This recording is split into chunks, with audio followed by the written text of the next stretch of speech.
Salam, mən psixoloq Mahmud Mustafayev, Türkiyə Respublikası Qazi Osman Paşa Universiteti Psixoloji Konsultasiya Ali təhsilini bitirmişəm. 7 ildir ki, peşəkar fəaliyyətdəyəm.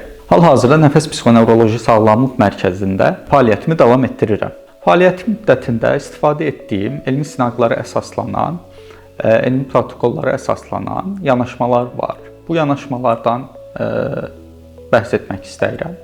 Kognitiv davranış terapiyası, uşaq və yeniyetmələrdə kognitiv davranış terapiyası, uşaqlarda oyun terapiyası, yetişkinlər üçün şema terapiyası, eyni zamanda qrup terapiyaları keçirdirəm və yenə psixodiaqnostik testlər olur. Bu psixodiaqnostik testlər obyektiv test və proyektiv testlər olaraq ikiyə ayrılır.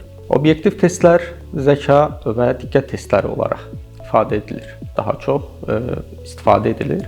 Proyektiv testlər də obyektiv testlərlə təyin edə bilmədiyimiz çətinlikləri proyektiv testlərlə təyin edə bilirik. Bizim əsas prinsipimiz könüllülük və məxfilikdir.